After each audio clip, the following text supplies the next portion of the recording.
שמי ניר אייל, אני נולדתי בישראל, אבל אני בארצות הברית מגיל 3. So this discussion, this presentation will be in English. If there's one thing we know about the technologies that we use every day, these devices that we hold in our pockets, is that they have a tremendous impact on our day-to-day behaviors. And so what I've done over the past several years is to try and understand what is it about these companies that can so profoundly change our day-to-day lives. I'm talking about the companies like Facebook and Google and Instagram and Pinterest and WhatsApp and Slack, these companies that in a few short years profoundly impact the lives of hundreds of millions of people, if not billions of people, and within a few short years are making hundreds of millions, if not billions, of dollars. So over the past several years, I've looked at what patterns we can find in these companies. What do we see repeated time and time again that allows these companies to get so big, so quickly, and have such a profound impact on so many people's habits? Just so that we're all on the same page about this science of habits, the definition of a habit is this behavior done with little or no conscious thought. It's about half of what you do, day in and day out, whether you like it or not, is done purely out of habit. These behaviors done with little or no conscious thought. And I believe that we are on the precipice of an age where we can use the science of habits for good. And I'm not alone. That there's an explosion of companies, many of them where I live in Silicon Valley, but all over the world, especially here in Israel, that are using the science of habit design to help people live happier, healthier, more productive, more connected lives, and that's what I want to help you do tonight. So here's the pattern. Here's what about 3.5 years of research uncovered was that many of these companies, when they form these habits, integrate what's called the hook. The hook is an experience designed to connect your user's problem to your solution with enough frequency to form a habit. And it's through successive cycles through these hooks that user preferences are changed, that tastes are formed, and that these habits take hold. So let's walk through these 4 basic steps that we see repeated in all sorts of habit-forming products. It starts with a trigger, an action, a reward, and finally, an investment. So let's start with the trigger. Triggers come in 2 types, 2 flavors, if you will. We have internal triggers, and we have external triggers. External triggers you'll be very familiar with, right? These are things in our environment that tell us what to do next. Click here, buy now. A police officer standing in the corner telling you which way to go in traffic, a friend telling you about this great new app you have to install, all examples of external triggers. So technologists, people in our industry, we know all about these external triggers. We build them every day. We see them in our day-to-day lives. But it turns out that what's just as important as these external triggers, these things that tell the user what to do next, are the internal triggers. Turns out that forming associations with these internal triggers is absolutely critical.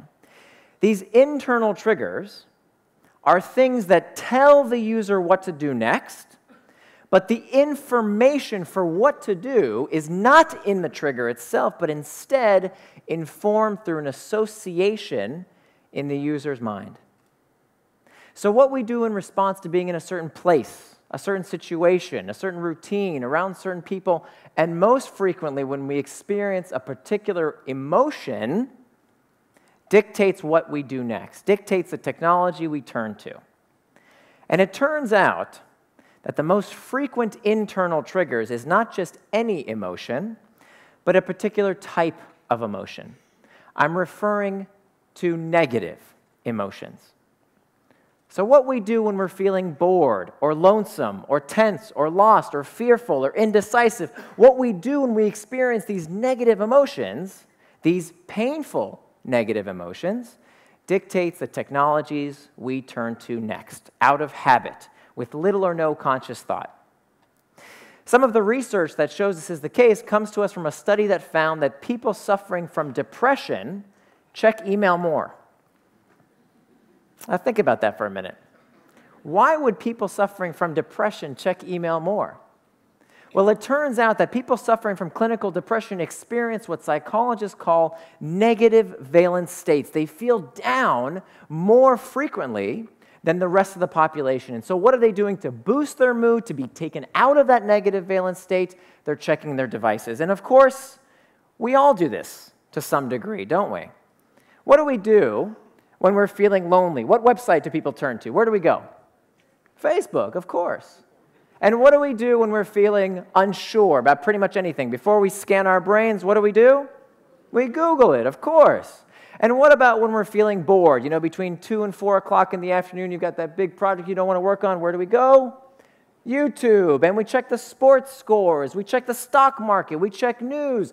All kinds of solutions for this painful internal trigger of boredom. We don't like this sensation of boredom, and so we seek escape from this painful negative emotion.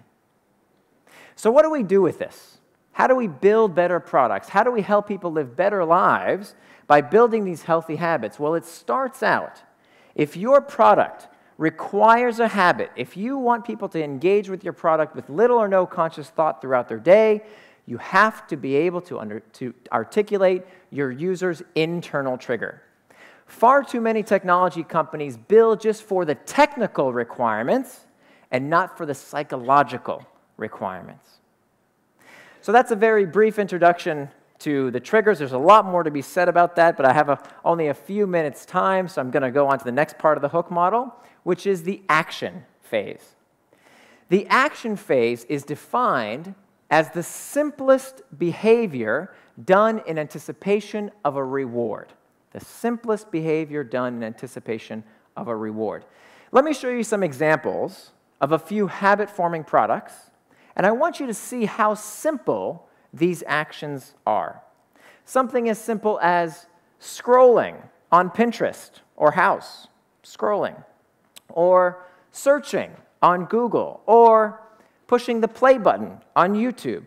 These incredibly simple actions done in anticipation of a reward. You see how easy these are? Now, it turns out that there's a formula for predicting the likelihood of these behaviors. And it comes to us from a researcher at Stanford by the name of B.J. Fogg. Has anybody seen this before? Anybody seen this formula?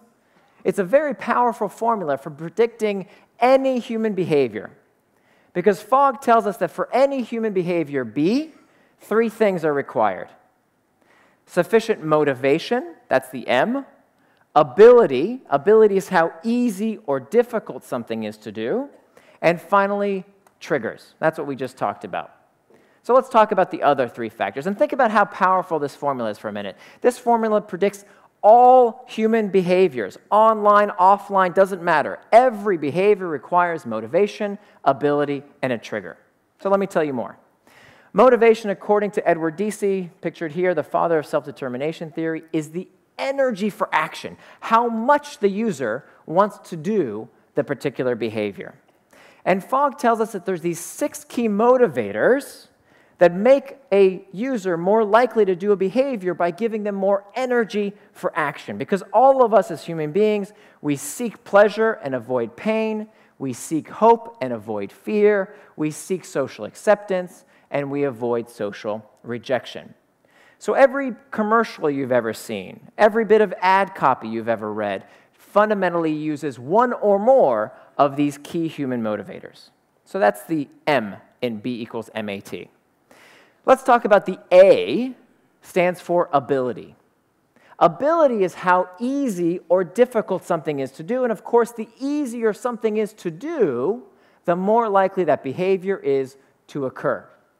And here again, we have these 6 levers that we can pull on to make a behavior more likely to occur based on how much time something takes, how much money something costs, how much physical effort is required. Brain cycles. Brain cycles is a big one when it comes to technology because it turns out the harder something is to understand, the less likely that behavior is to occur. Social deviance says that we become more likely to do something when we see other people like us doing it, And then finally, non-routine says that we become more likely to do something simply for the fact that we have done it before in the past. Because the more we do something, the easier it becomes, and therefore we become more likely to do it. What's that called? What's that principle? It's called practice. The more we do it, the easier it becomes, the more likely we are to do it in the future. And so this is why habits are so important, because habits have this repeater effect. The more we do it, it becomes easier, the more likely we are to do it in the future. And so Fogg puts these three factors of motivation, ability, and triggers on this graph that you can use to change people's behavior or to change your own behavior. If you've designed this beautiful new product, that it's an app or a website or any kind of experience for your user to do something, and you're trying to figure out why isn't the user doing the intended behavior, you can ask yourself, does the user have sufficient motivation? High motivation is at the top, low motivation is at the bottom. Does the user have sufficient ability? If something is easy to do, it's way over there on the ability curve, on the x-axis. If something is hard to do, it's over here on the left side of the axis. So let's make this concrete. Let's do a little experiment here. I want you to think of the last time that a telephone rang. Phone rang, and you did not pick up the phone. Tell me a reason why you didn't pick up the phone. What's a reason? You were on the other line, right? So maybe you were talking to somebody else. Maybe you were in this talk right now, even though your phone rang, you didn't pick it up because it's too difficult to do. So even if you really wanted to pick up the call, high motivation, if you lacked ability, if it was too difficult to do that behavior, you didn't cross that blue threshold, and the behavior didn't occur. What's another reason? Yeah, it's an unknown number. Terrific. Maybe it's somebody you don't know, you don't want to talk to. Maybe it's somebody you do know that you don't want to talk to. That would be an example of low motivation. So even if the phone was right there next to you, even if you heard the phone ring, you didn't pick it up because you lacked motivation. You didn't cross that threshold. What's one more reason that has to do with a trigger why you may not pick up the phone? You didn't hear it ring, right? If you didn't hear the phone ring, then the trigger wasn't present. So even if you had plenty of motivation, even if the phone was right there next to you, if the phone was on silent, no trigger was present. I can't tell you how many companies I work with. They call me in for a big, expensive design review, and I look at all the steps in the app or the website, and I ask myself and I ask them, where's the trigger? What do you want the user to do? Because for every human behavior, we require all three elements, motivation, ability, and triggers, every single time for the action to occur. So let's keep going to the reward phase of the hook. The reward is where the user gets what they came for. Now, when we talk about rewards, we have to start in the brain. And in particular, an area of the brain called the nucleus accumbens, which was first studied by two Canadian researchers by the name of Olds and Milner.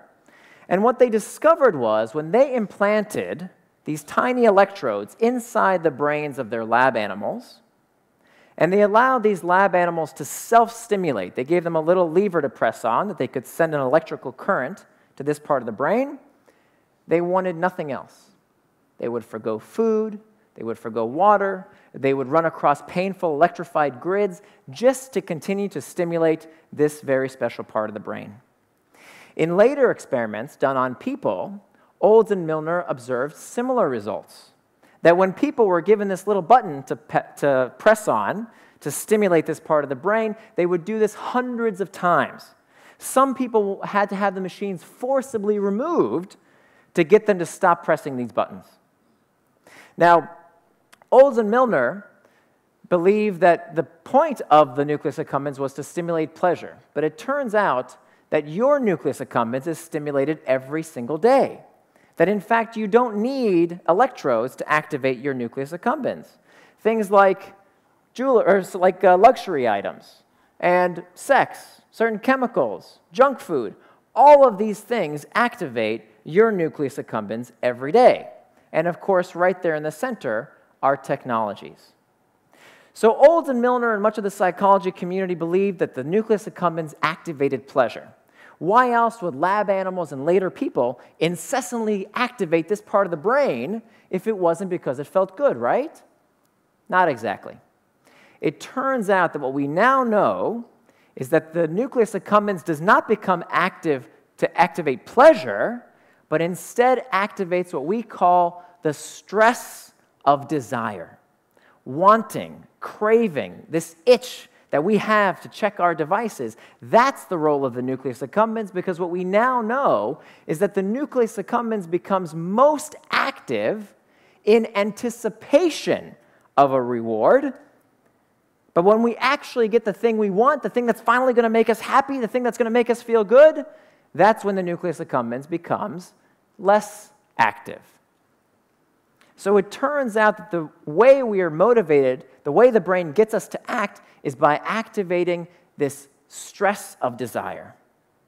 And it turns out that there is a way to supercharge this stress of desire. Does anybody want to know how? Anybody curious? I'm doing it to you right now. Because the unknown is fascinating. A bit of mystery, a bit of uncertainty in all sorts of habit-forming products keeps us coming back. A bit of variable reward. And of course, this comes from the classic work of B.F. Skinner. Many of you might remember Skinner from your first psychology class. The father of operant conditioning. He took these pigeons, he put them in these little boxes, he gave them a disc to peck at, and at first, whenever the pigeon would peck at the disc, they would receive a reward. They would receive a food pellet. And so what Skinner basically did was to train these pigeons to peck at this disc whenever they were hungry. But then Skinner did something a little bit different. He introduced a variable reward. So sometimes the pigeons would peck at the disc, nothing would happen. There'd be no reward. The next time the pigeon would peck at the disc, they would receive a reward. And what Skinner observed was that the rate of response, the number of times the pigeons pecked at this disc increased, was observed to occur more frequently when the reward was given on a variable schedule of reinforcement. And of course, we see the same mechanic in all sorts of products that we use every single day. Why? Because it turns out that variability, a bit of mystery, a bit of the unknown, fascinates us by creating this itch, this wanting, this craving. It activates this part of the brain called the nucleus accumbens in anticipation of a reward. And so all sorts of products that you find most habit-forming, most engaging, the things that hold on to your attention and won't let go, you will find these variable reward types. Rewards of the tribe, searching through your Facebook feed, wondering, what did people post? How many likes did something get? What are the comments going to say? High degree of variable rewards, just like those pigeons pecking at the disc. The search for resources or information, what I call rewards of the hunt. Then there's also, so for example, a slot machine, right? When we think about gambling or a slot machine, that variable reward of how much money you're going to win is the variability behind gambling. And we see the same exact mechanism by scrolling through our Twitter feed. So this, searching and searching on our feeds on Twitter, are very similar to pulling on a slot machine. Searching and never done searching for these variable rewards. And finally, rewards of the self. The reason we find games like Candy Crush and the Kardashian game so interesting and so enticing is about the search for mastery, consistency, competency, and control. So that's a very short introduction to variable rewards, but the whole point of the variable rewards phase is to give the user what they came for, right? To scratch their itch, and yet to leave them wanting more. A bit of mystery involved with what they might find the next time they engage with our products or services. And finally comes the investment phase. The investment phase is the last step of the hook. It's where the user puts something into the product in anticipation of a future reward. It's not about an immediate benefit. It's about a future benefit. And the point of the investment phase is to increase the likelihood of the next pass through the hook. And investments increase the likelihood of the next pass in two ways. The first way is by loading the next trigger. So for example, when I send a message on WhatsApp, or any other messaging service for that matter, when I send a message, there's no immediate reward. I don't get anything. I don't get any points or badges. Nothing really happens. What I'm doing is loading the next trigger, because when I send someone a message, I'm likely to get one of these, a reply. And of course, what is that big red icon? That's an external trigger, bringing me back through the hook once again. The second way that investments increase the likelihood of the next pass through the hook is by storing value. And this is one of the reasons I love working in technology products, because unlike things made of atoms, as opposed to things made out of bits, things in the physical world depreciate. They lose value with time. With wear and tear, they lose value. So for example, your phones, your computers, these chairs, everything in the physical world loses value with time.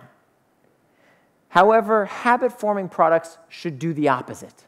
Habit-forming products should get better the more they're used. For example, adding content to iTunes makes iTunes better and better the more content I put into it. The more value I store, the better it becomes as my one and only music library. The more data I give to a Mint.com or Pinterest, for example, the more data I give these companies, the better the product becomes for me. I can do more with these products and services based on this stored value. Followers. The more followers I have on Twitter, the better Twitter becomes as a way for me to reach my audience.